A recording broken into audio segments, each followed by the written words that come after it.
Epic Conversation, Red Pill Bible Study. What's happening, y'all? I'm back with another one. Applying this pressure and my voice to the chorus of truth that's at work in the world today. So what I've been doing with these videos is pointing out the difference between the Most High and the adversary, Satan.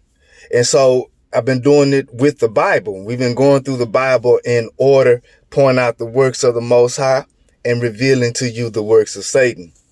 So the premise is that there is a difference between the Most High God and the being that's called the Lord. And my contention with these videos, my reason for making these videos is to show you what has been revealed to me, that the being that's called the Lord in the Bible is really Satan.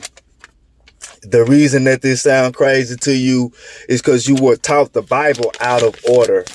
And so you were given the information out of order. So is your understanding. Before I get into, we made it all the way back up to Exodus chapter 17. And we're going to pick up there. And I'm going to touch on some of the stuff we left off with from there. But I got a quick aside, man. I got something that came to me that I want to share with the people and see what y'all think about it. Get y'all intake. Right now, I don't got a lot of people that's watching, but I know that this ain't just for right now. It's also for the future. So maybe one day down the line, somebody gonna get a hold of this. It's gonna spark something in their brain.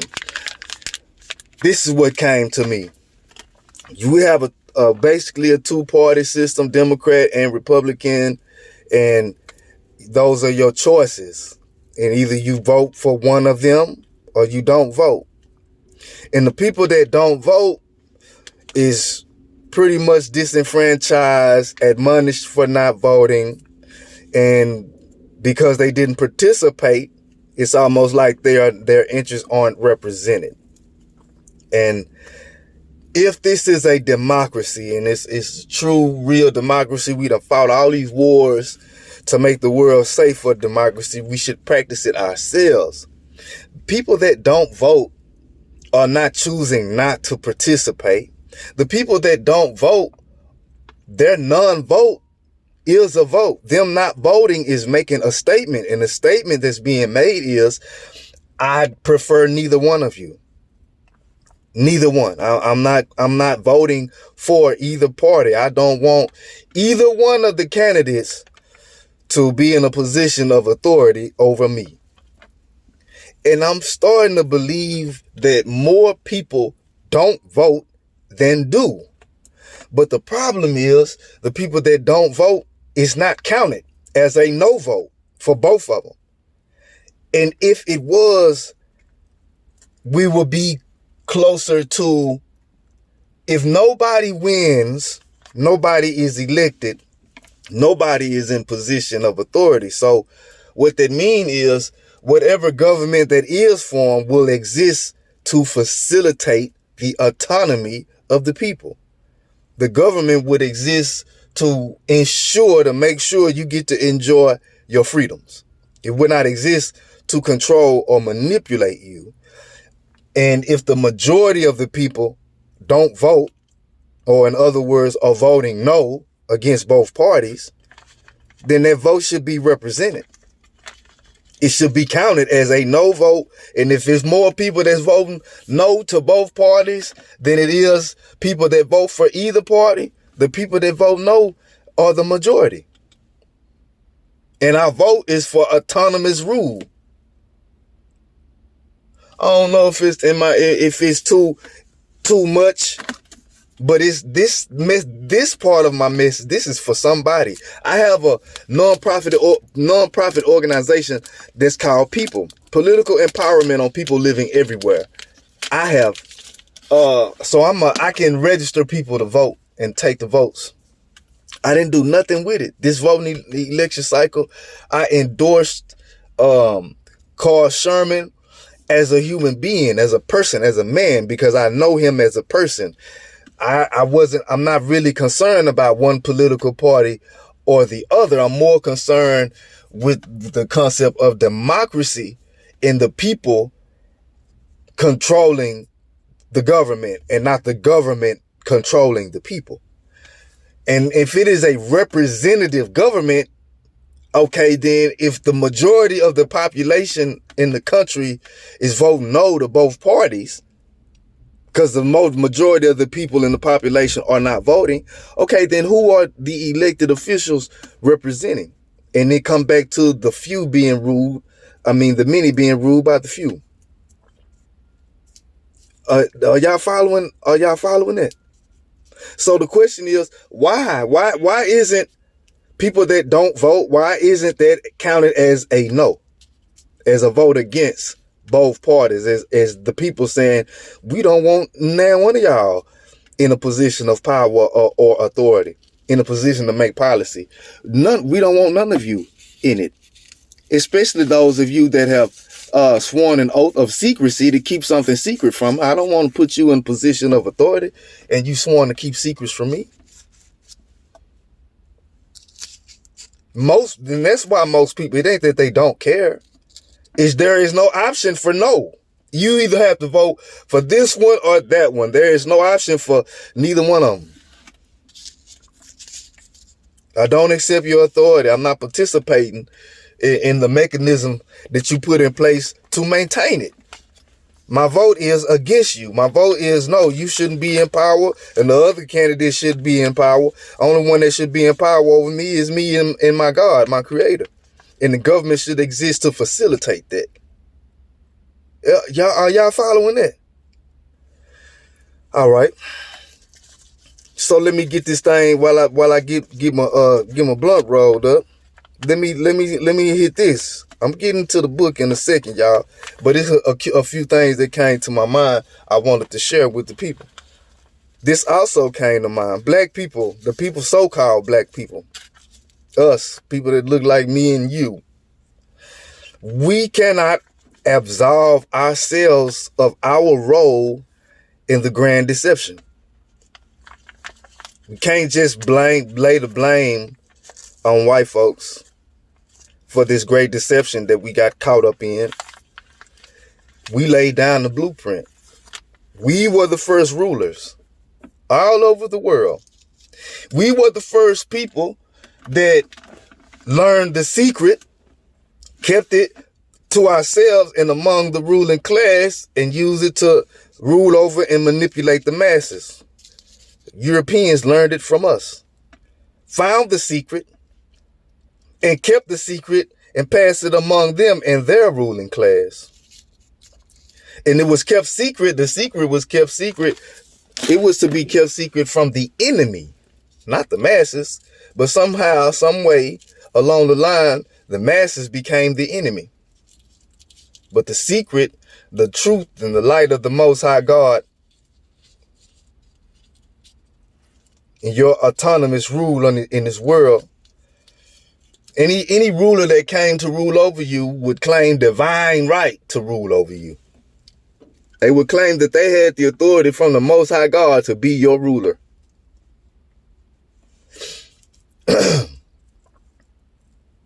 And when information began to spread and writing was invented and more people became literate, more and more people came to understand the symbolism in the writings, a new civilization is formed. Every time an empire exists in the world, somewhere along the way, this empire will claim divine right for its existence. Somewhere along the way, not only will this empire claim divine right, that they're going to produce an image, a personification of a deity. Every empire that has ever existed. Blacks being the first empire makers. Yeah, we got to accept everything come full circle. So while we everything that we put on the Jews, they learned from the Egyptians. They learned from the Africans. They didn't just learn the good, they learned the bad too. We can't pretend like we are just complete total victims in this thing. We are not. We were the first to go astray, y'all. We were the first to go astray and leave off from the worship of the Most High God. That was us, y'all. The punishments and the prophecy came because we dropped the ball. They picked it up and tried to keep the information a secret from you.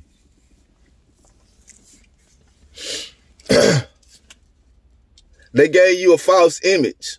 Every empire creates an image of a deity for the people that are subjects of that empire to worship, to praise, and to identify with. Every empire. That's why the prophetic writings always mention some abomination that's set up in the place of the Most High, the unseen, the one that cannot be seen, only experienced. And every empire, they reach a certain point. Every empire, they reach a certain point where they deify their founding fathers. Every empire, including ancient Africans. But where it all came from was Satan, was the adversary. So when I'm reading to you, what we're dealing with in the book of Exodus is the blueprint for the deception, for the lies, for the genocide, for the bloodiness of religion. This is the blueprint of it. All right. And so let's, without any further ado, let's get into the book. And let me continue to point out to you the works of the adversary so that you will no longer be fooled by his signs and his wonders. That if it were possible, he would have fooled even the elect. It just wasn't possible. So we left off with the manna last time, and I showed you how the Lord, who is Satan, gave them manna, and what that manna represents is false teaching. Well, how you gonna say that? Because in the light of day, if they didn't hurry up and eat it right then, in the light of day, it was maggots and worms and stunk. Most High God ain't gonna never give you nothing that's gonna turn into maggots and worms and stink if you don't hurry up and consume it. That's not how the Most High operate. This is how the Lord operate, and he's Satan. And what he give you, it turn to maggots and worms and stink in the light of day. This is his bread. The manna is his bread. The Most High give you the bread of life. It don't turn into maggots and worms and stink in the light of day. It's really real. But we left off with Joshua. That's where we left off. We left off with Jesus.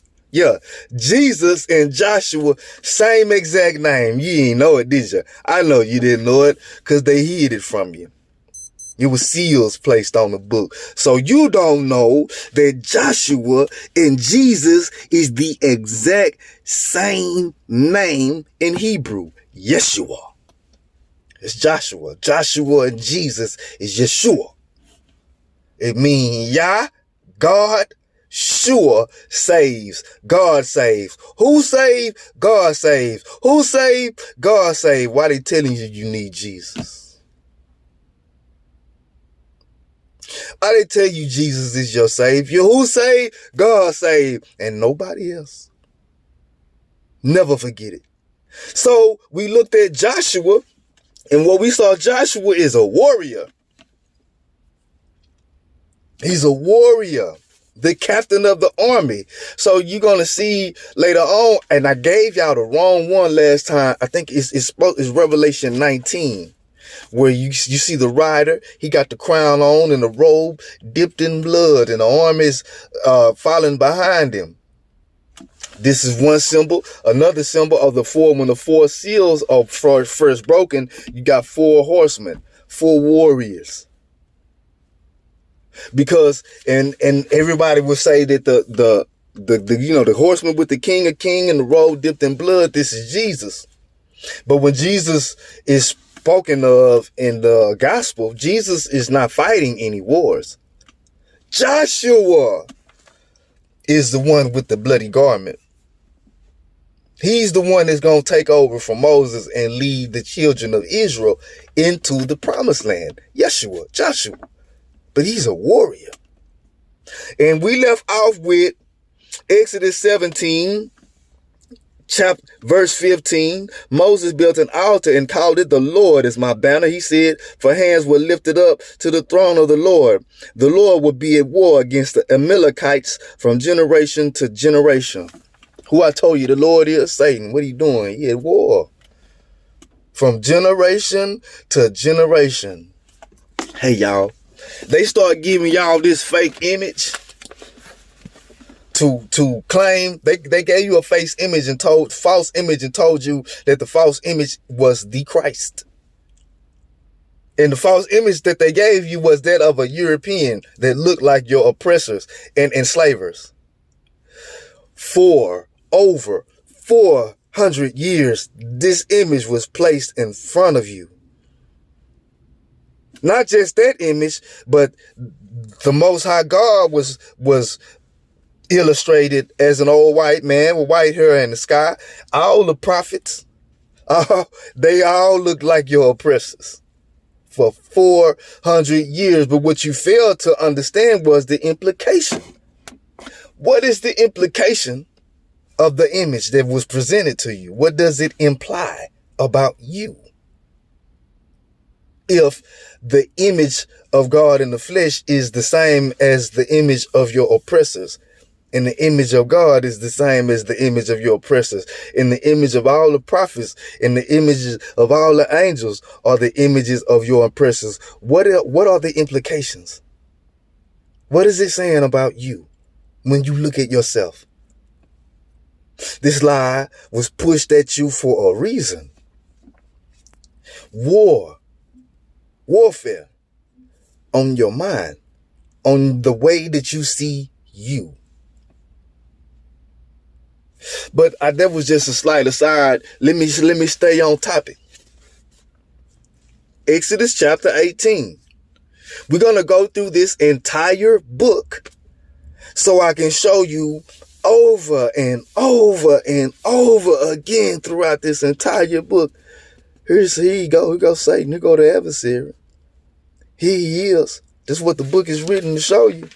Exodus 18. Here we go. Now Jethro, the priest of Midian and father-in-law of Moses, heard of everything God had done for Moses and for his people Israel, and how the Lord had brought Israel out of Egypt. Pause. Jethro is a priest. Remember Melchizedek? Cyclical. Jethro is a priest. In order for him to be a priest, that means that there is a system of worship set up. Don't say who he was a priest or what he was a priest of, only that he was a priest.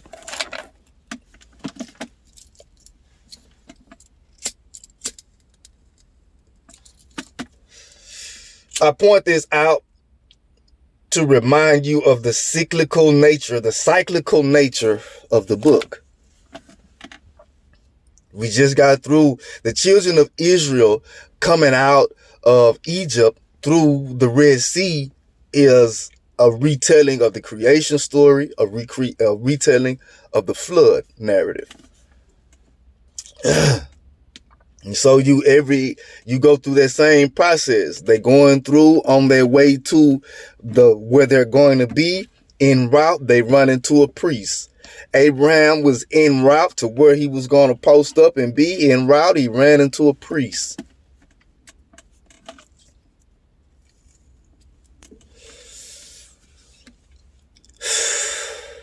And every time we dealing with God, when the children of Israel say God, they're talking about the Lord.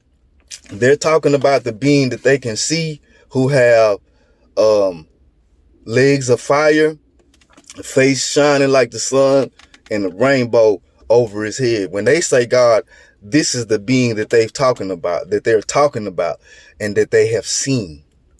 This is who is in front of them in the cloud. by day and a pillar of fire by night. This is who have performed all the signs and wonders for them to worship as their God. When they say God, they're talking about him. And this is important. This is the whole premise of these videos. But let me continue. After Moses had sent away his wife Zipporah, his father-in-law Jethro received her and her 2 sons. One was named Gershom, for Moses said, I have become an alien in a foreign land. And the other was named Eliezer, for he said, my father's God was my helper, my father's God. Abraham, Isaac, and Jacob, they dealt with the same being that Moses is dealing with. He saved me from the sword of Pharaoh. Jethro, Moses' father-in-law, together with Moses' sons and wife, came to him in the desert where he was camped near the mountain of God. The mountain of God. Jethro had sent word to him, I, your father-in-law Jethro, am coming to you with your wife and her 2 sons. Moses went out to meet them. Moses told his father-in-law about everything that they went through and all the stuff that the Lord did in saving them. Jethro was delighted. He said, praise the Lord who rescued you from the hand of the Egyptian and the Pharaoh who rescued. I'm just paraphrasing from the people, the hand of the Egyptians. Now I know that the Lord is greater than all other gods, for he did this to those who had treated Israel arrogantly. Pause. Weed, man. Pause. He said, now I know that the Lord is greater than all other gods, because he did this to those who had treated Israel arrogantly. Then Jethro, Moses' father-in-law, brought a burnt offering and other sacrifices to God. And Aaron came with all the elders of Israel to eat bread with Moses, father-in-law, in the presence of God. Yeah, follow this, y'all. Follow this. Burnt offering and sacrifices. They haven't been given the commandments yet. So what Jethro is doing is something that they were already practicing. When Moses and the children of Israel ran up on Jethro and them was already practicing animal sacrifice. Jethro said, well, your God, the Lord, is greater than all the other gods because what he did to the Egyptians. So I'm going to bring out and I'm going to sacrifice to your God. You get it? You get what's going on? The question is, as we continue to read this, is the Lord the Most High God or not? That's what we get into with this reading. So bear with it. The next day, Moses took his seat to serve as judge for the people, and they stood around him from morning till evening. When his father-in-law saw all that Moses was doing for the people, he said, what is this you are doing for the people? Why do you alone sit as judge while all these people stand around you from morning till evening? Moses answered him, because the people come to me to seek God's will. Whenever they have a dispute, it is brought to me, and I decide between the parties and inform them of God's decrees and laws. Moses' father-in-law replied, what you are doing is not good. You and these people who come to you will only wear yourselves out. The work is too heavy for you. You cannot handle it alone. Listen now to me, and I will give you some advice, and may God be with you. You must be the people's representative before God and bring their disputes to him. Representative government that the United States is the people in Congress and Senate represent the people, the population of the state. Our senators and congressmen represent the state of Texas, the people in the state of Texas. That's what it is, a representative government. And Moses, as a priest, is a representative of the people to God. This is what Jethro is putting down to Moses. But he's showing them how to structure it. He finna give him some game. So he say, you must be the people's representative before God and bring their disputes to him. Teach them the decrees and laws and show them the way to live and the duties they are to perform. But select capable men from all the people, men who fear God, trustworthy men who hate dishonest gain, and appoint them as officials over thousands, hundreds, fifties, and tens. Have them serve as judges for the people at all times, but have them bring every difficult case to you. The simple cases they can decide themselves. That will make your load lighter, because they will share it with you. If you do this, and God so commands, you will be able to stand the strain, and all these people will go home satisfied. Moses listened to his father-in-law and did everything he said. This is a structure of government, y'all. Jethro just showed Moses. Jethro, a priest of Midian, is showing Moses how to form and govern the children of Israel.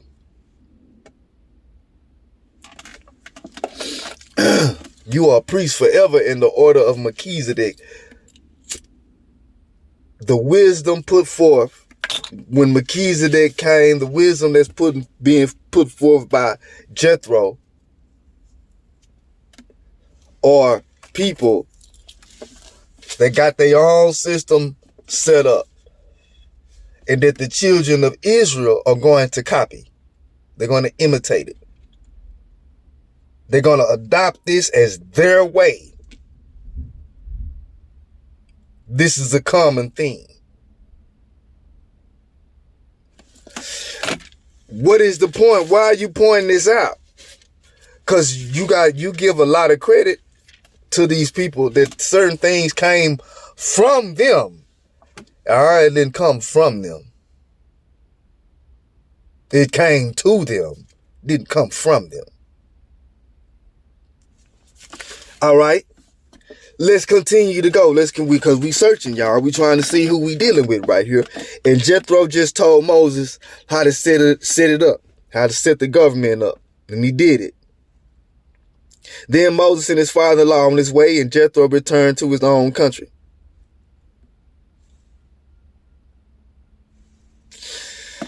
Oh, yeah, this is plain, man. This is real plain. Okay. This is what I was showing y'all last time when I skipped ahead to Revelation and compared it. We done finally made it. In the third month after the Israelites left Egypt, on the very day they came to the desert of Sinai, after they set out from Rephidim, they entered the desert of Sinai, and Israel camped there in the desert in front of the mountain. I gotta look that up. I forgot to look up that Omer. I gotta look up Sinai. I looked that up before, but I gotta do it again and bring it back because you know what I'm saying? There we go. Then Moses, hold on. Then Moses went up to God, and the Lord called to him from the mountain and said, Then Moses went up to God. And the Lord called to him from the mountain and said, This is what you are to say to the house of Jacob, and what you are to tell the people of Israel. So he say, then Moses went up to God. And the Lord called to him from the mountain and said, Ain't that strange? Who is the Lord? Who is it? He was going up to God, but the Lord called to him. Say, man. Let's read it though, man. Let's read it. Let's see what's going on, man. Then Moses went up to God, and the Lord called him from the mountain and said, "This is what you are to say to the house of Jacob." Jacob means heel catcher or supplanter. And what you are to tell the people of Israel. You yourselves have seen what I did to Egypt, and how I carried you on eagle's wings and brought you to myself. Now, if you obey me fully and keep my covenant, then out of all nations, you will be my treasured possession. Please pay attention. Although the whole earth is mine, you will be for me a kingdom of priests in a holy nation. These are the words you are to speak to the Israelites. Pause. He said, if you obey me fully and keep my covenant, then out of all nations, you will be my treasured possessions. Although the whole earth is mine, you will be for me a kingdom of priests in a holy nation. These are the words you are to speak to he who struggles with the mighty one.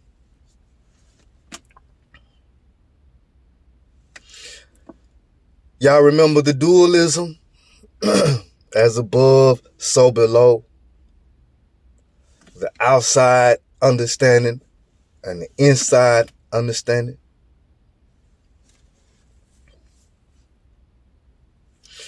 Okay. Let me keep reading before I give this breakdown. So Moses went back and summoned the elders of the people and said before them all the words the Lord had commanded him to speak. So the people all responded together, "We will do everything the Lord has said." So Moses brought their answer back to the Lord. Pause. They making it official. They making it official. They get married.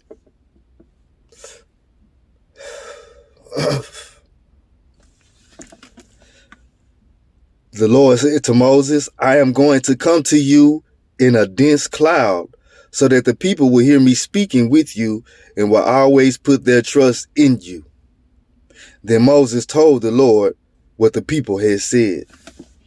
And the Lord said to Moses, "Go to the people and consecrate them today and tomorrow. Have them wash their clothes and be ready by the third day, because on that day the Lord will come down on Mount Sinai in the sight of all the people. Put limits for the people around the mountain and tell them, be careful that you do not go up the mountain or touch the foot of it. Whoever touches the mountain shall surely be put to death. He shall surely be stoned or shot with arrows. Not a hand is to be laid on him. Whether man or animal, he shall be permitted to live. Only when the ram's horn sounds a long blast may they go up to the mountain."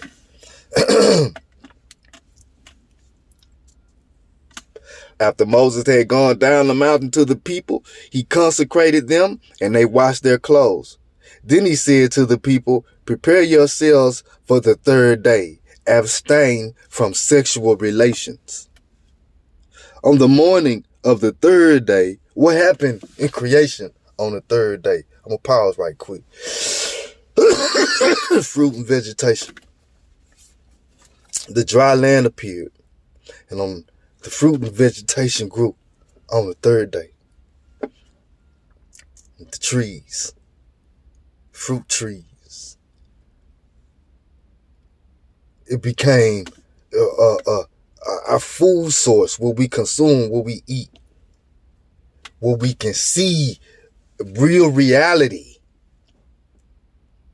The ground appearing, the water condensing into one place in the ground, the physical reality coming into existence. What can be seen? Walk with me, y'all. On the morning of the third day, On the morning of the third day, there was thunder and lightning, with a thick cloud over the mountain, and a very loud trumpet blast. Everyone in the camp trembled. Then Moses led the people out of the camp to meet with God. And they stood at the foot of the mountain. Mount Sinai was covered with smoke, because the Lord descended on it in fire. The smoke billowed up from it like smoke from a furnace. The whole mountain trembled violently, and the sound of the trumpet grew louder and louder. Then Moses spoke, and the voice of God answered him. The Lord descended to the top of Mount Sinai and called Moses to the top of the mountain. So Moses went up, and the Lord said to him, "Go down and warn the people, so they do not force their way through to see. So that they won't force their way through to see the Lord, and many perish. Even the priests who approach the Lord must consecrate themselves, or the Lord will break out against them." Moses said to the Lord, "The people cannot come up Mount Sinai, because you yourself warned us. Put limits around the mountain and set it apart as holy." The Lord replied, "Go down and bring Aaron up with you. But the priests and the people must not force their way through to come up to the Lord, or he will break out against them." So Moses went down to the people and told them. Pause. You see him checking? We already been over this. You told me. Look, he said, "Go to the people, consecrate them today and tomorrow, have them wash their clothes and be ready. Put limits for the people around the mountain. Tell them, be careful. You do not go up the mountain, touch the foot of whoever touched the mountain, for sure he should surely or shot with that. Not a hand to be, but the man only." I told you that in verse 9. Here go the Lord telling them again, repeating itself. Revelation. I did it before. I got to do it again because we here now. And he finna give them the commandments. So what's going on, man? Well,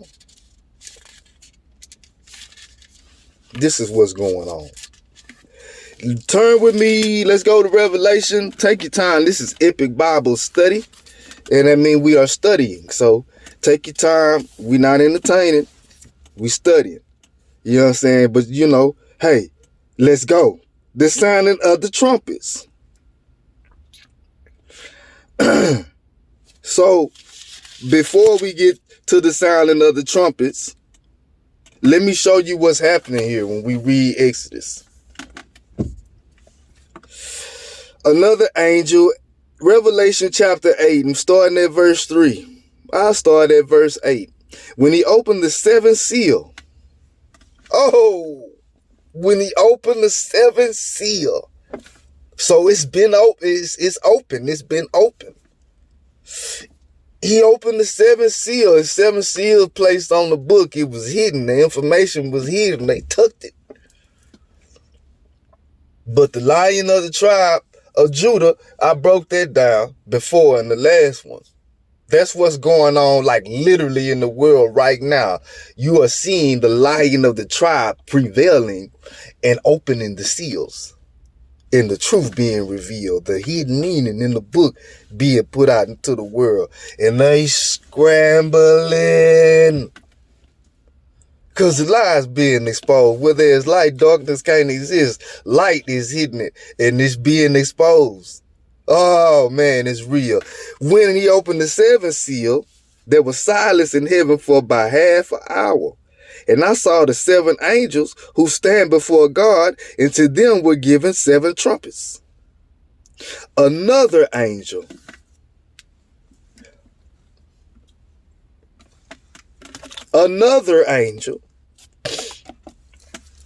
who had a golden censer, came and stood at the altar. He was given much incense to offer with the prayers of all the saints. See, what y'all need to really understand about this part of the book is saints existed before human beings did. You know, because it was a war in heaven. So that means sides had to be taken.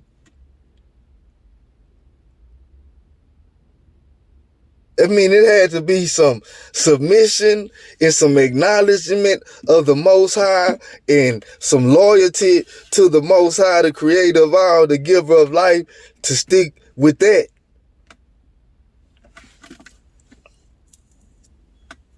The saints. Every word is a message, and a messenger, saint, message, messenger, angels, God, the message, the messengers,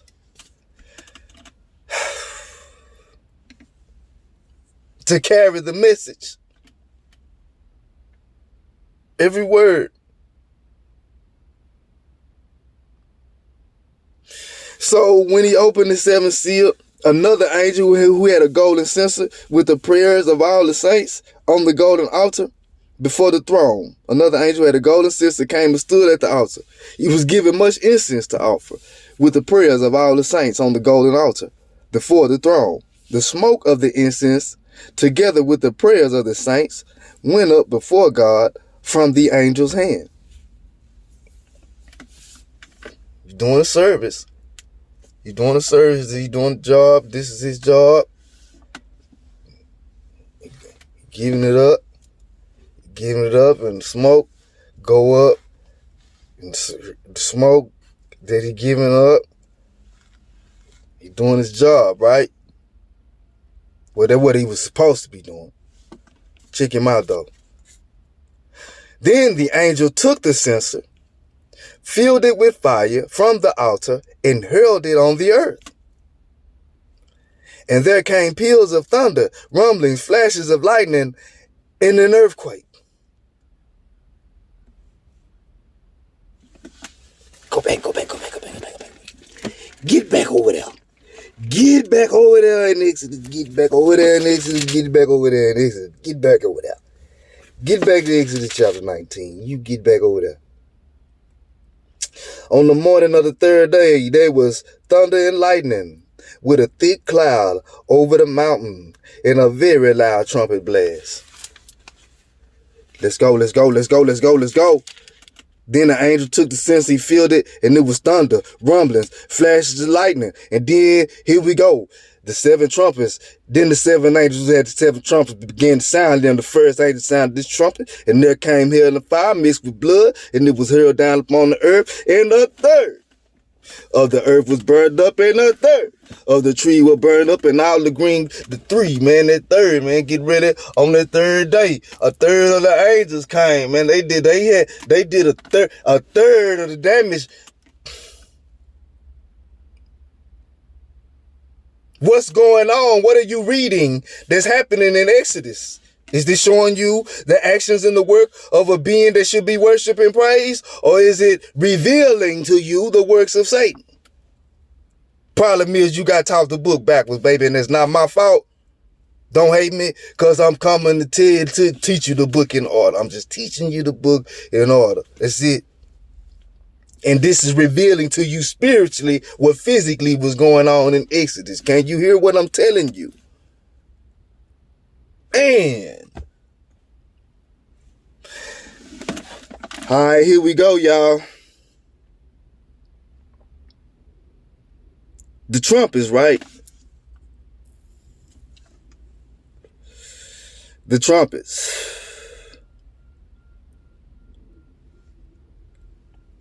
Okay. Well, which one I'm looking for? Oh, yeah. Now, the fifth angel sounded his trumpet, and I saw a star that had fallen from the sky to the earth. The star was given the key to the shaft of the abyss. When he opened the abyss, smoke rose from it like the smoke from a gigantic furnace. The sun and the sky were darkened by the smoke from the abyss, and out of the smoke locusts came down upon the earth and were given power like that of scorpions of the earth. They were told not to harm the grass of the earth or any plant of the tree, but only those people who do not have the seal of God on their foreheads. Hold up, that's not the one. That's not the trumpet blast I'm looking for. The trumpet blast I'm looking for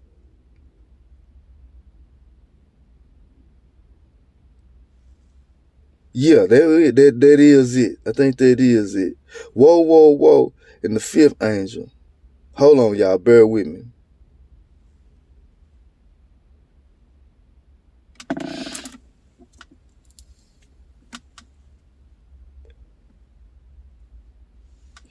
We finna get to it. The first angel sounded his trumpet, and there came fire. The second angel sounded his trumpet, and something like a huge mountain, all ablaze, was thrown into the sea. A third, yeah, we went over this. The third angel sounded his trumpet, and a great star, blazing like a torch, fell from the sky. A third of the rivers on the springs of water. The third, the people, rivers and waters of peoples, nations, and tongues. A third of the people that seek to rule over the other 2/3 of people. Are you listening? The fourth angel sounded his trumpet. Third of the moon and the third of the stars, that's the angels. The third of the stars, third of the day is without light, the darkness that's upon the earth, the false light. But what I'm trying to get to you is this. The smoke that's on the mountain, this mountain that looked like it's on fire, and the trumpet blast that they hear is coincides with the book of Revelation and the trumpet blast that you see in Revelation. The trumpet blasts are a warning. The warning is because of what's happening. And what's happening is these people, this particular nation, is officially making the Lord, who is Satan, their God. The one that threw down the golden censer. And right after that, the trumpets began to sound. Okay, if you think I'm making this up, okay, well, what's the next thing that happened on the mountain, y'all? After the trumpet blast and they see the mountain now with smoke, just like what's being described to you in the book of Revelation, what's the next thing that happened on the mountain, y'all? Don't play with me. Well, I'll show you the next thing that happened on the mountain. Exodus chapter 20, and God spoke all these words. I am the Lord, your God, who brought you out of Egypt, out of the land of slavery. You shall have no other gods before me.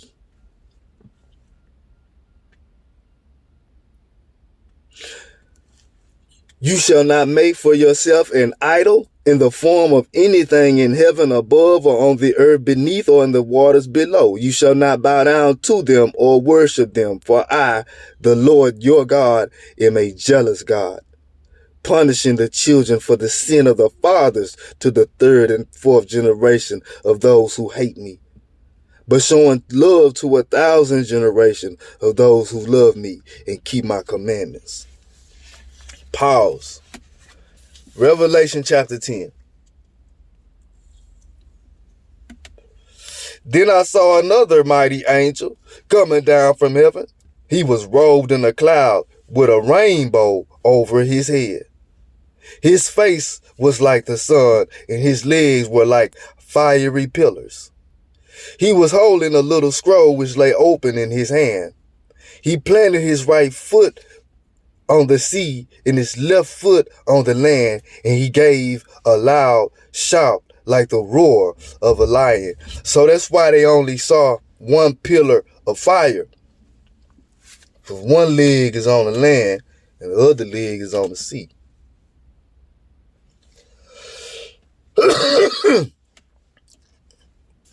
And he gave a loud shout like the roar of a lion. What he said? I'm God. I'm the most high God. Matter of fact, I'm your God. Y'all bow down and worship me. And don't put nothing before me. Because I'm jealous. And I'll wreck some if you play with me. I'll bless your game and your children's game.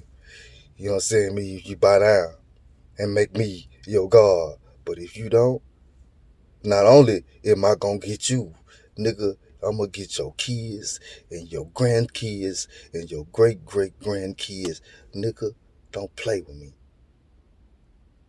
This is who they dealing with. It's a revelation. Gotta be revealed. Somebody had to break the seals. The seals was broken. They hid it from you.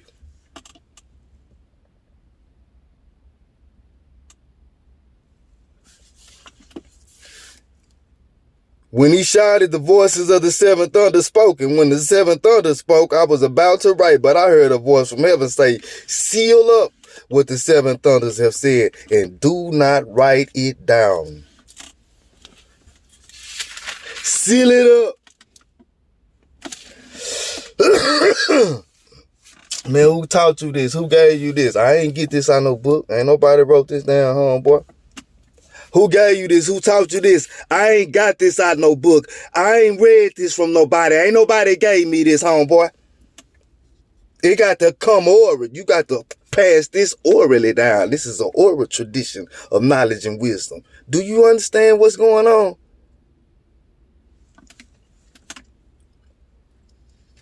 Why y'all always playing?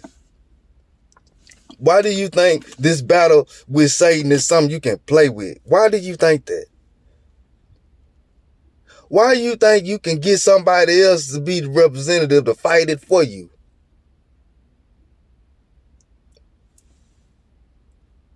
Yeah, you. What's wrong with you?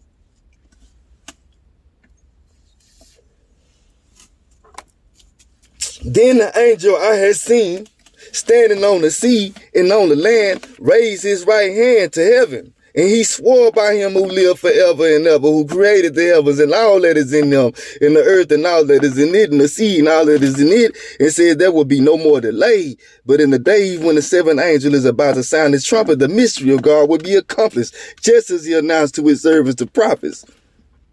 Then the voice that I heard from heaven spoke to me once more. Go, take the scroll that lies open in the hand of the angel who is standing on the sea and on the land. Exodus chapter 20. He keep him a scroll. He keep him a little book. He keep him some manna, some what is it? See, our people been wondering for 400 years. They've been eating some what is it? Didn't know what it was, where it came from, didn't even really understand it. They've been eating some what is it in a desert. No spiritual food, no soul food. Oh man, say. So he say he got the book. He gonna give you this book. He's standing on the land and the sea ledge like fire, the pillar of fire during the night, and the cloud in the daytime, and the rainbow over his head. He the one. He threw the golden censer down. This one standing on one foot and then he roaring like a lion. This who they seeing. This who they calling God. This who they got the book from. This who they got the commandments from. Here he go.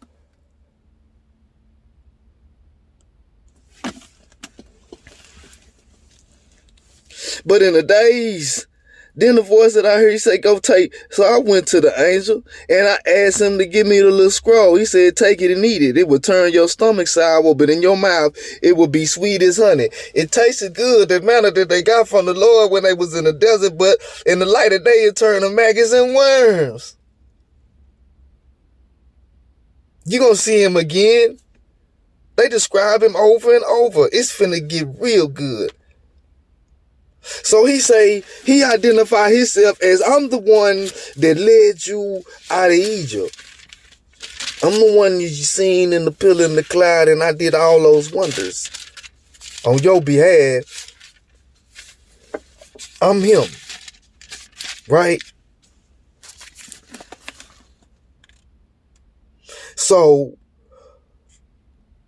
don't put no other God. I'm the Lord. I'm the I am that I am. I'm that I am. The one that's inside of you, that what you call your I am, that's me. Here I go. I'm that. I'm the maker of that, and I'm right here on this earth with my rainbow and my legs of fire. And I'm on the mountain. It's in smoke. What he said, descending on the fire, the smoke billowed up from it like smoke from a furnace. The whole mountain trembled violently, and the sound of the trumpet grew louder and louder.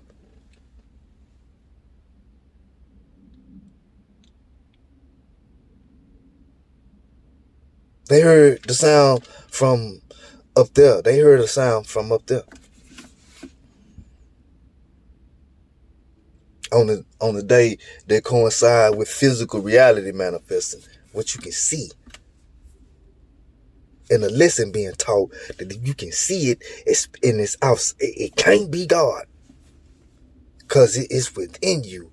Was that you, the two-thirds of you literally cannot be seen. Your mind and your brain. You can't see my brain. It's on the inside of me. Can't see my mind. You can't see my soul. It's on the inside of me. Only a third of me you can see. That's this part of me. You can see that. That's the third part of me you can see. It's descriptive of the spiritual realm, the way the Most High operate, and what you are, who you are. But the trumpet is a clue, because when it is revealed in Revelation, the trumpet is a warning. The sound of the trumpet means something bad is happening.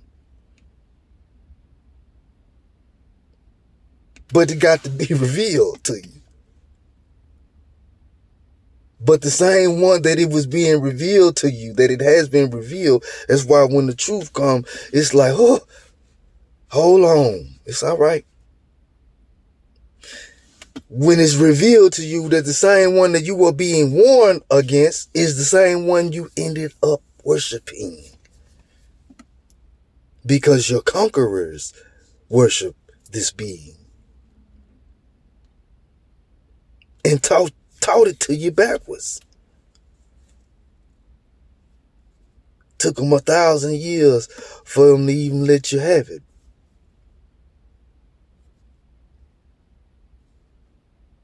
Another 400 years for you to have it. And when in the whole time during that 400 years, a false image was presented, during that 1,000 years, what they called the Dark Ages, was 1,000 years of the worship of this being forced upon the world. And they rule now.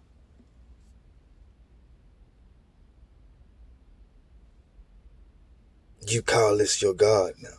These are the commandments of your God that they got on the mountain that was covered in smoke, that looked like a furnace in the trumpet blast. That's being revealed to you as Satan.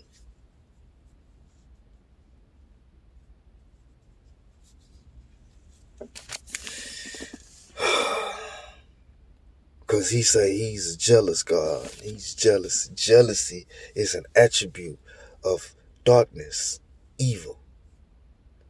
The Most High is not a jealous God. There's no jealousy in the Most High. Because his plan is perfect.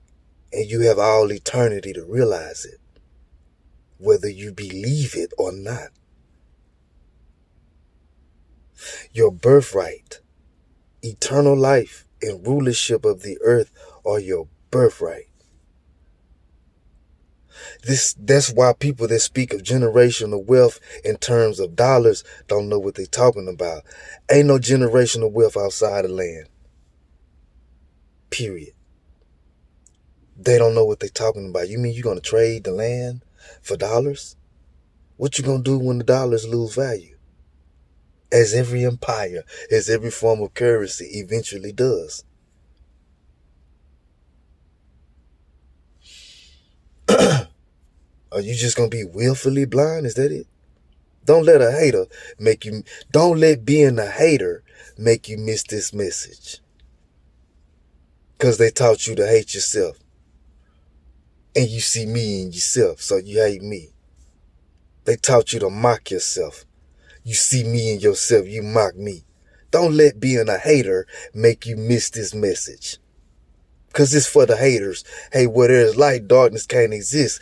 This is me shedding light, sharing knowledge, showing you love. Even if you a hater. Because I ain't did you nothing.